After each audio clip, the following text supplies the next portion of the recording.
নমস্কার প্রিয় রাজ্যবাসী।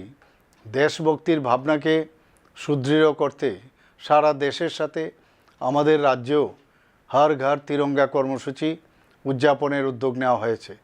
দেশের যশস্বী প্রধানমন্ত্রী শ্রী নরেন্দ্র মোদীজির মার্গদর্শনে এক নতুন চিন্তা চেতনায় দেশপ্রেম ও দেশের মুক্তির সংগ্রামে নিবেদিত বীর শহীদদের প্রতি শ্রদ্ধা জানাতে এই বছরও এই জাতীয় কর্মসূচি নেওয়া হয়েছে। ত্রিবর্ণরঞ্জিত জাতীয় পতাকা হচ্ছে আমাদের গর্ব, আমাদের দেশাত্মবোধের পরিচায়ক ও রাষ্ট্রীয় চেতনার অনুভূতি।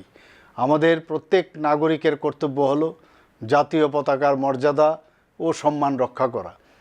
দেশের সার্বভৌমত্ব, গৌরব, রাষ্ট্রবাদী চেতনা, দেশপ্রেম আর মহান আত্মত্যাগের ঐতিহ্য হলো এই ত্রিবর্ণরঞ্জিত জাতীয় পতাকা। এই বছর হর ঘর তিরঙ্গা কর্মসূচি 9 আগস্ট থেকে 17 আগস্ট পর্যন্ত দেশ জুড়ে পালন করা হবে। হর ঘর তিরঙ্গা কর্মসূচি সফল করে তুলতে আমি রাজ্যের প্রত্যেক জেলা, মহকুমা, আগরতলা পুর নিগম সহ রাজ্যের অন্যান্য শহর, ব্লক, পঞ্চায়েত ও ভিলেজ কমিটি এলাকার বসবাসকারী প্রত্যেক নাগরিকদের প্রতি আহ্বান জানাচ্ছি। আসুন আমরা সকলে মিলে জাতীয় এই কর্মসূচিকে সফল করে তুলি। রাজ্যের প্রতিটি স্থানে জাতীয় পতাকা উত্তোলন করে দেশের সার্বভৌমত্ব, একতা, সংহতি এবং দেশপ্রেমের মহান আদর্শকে উচ্চতায় তুলে ধরি। জয় হিন্দ, নমস্কার।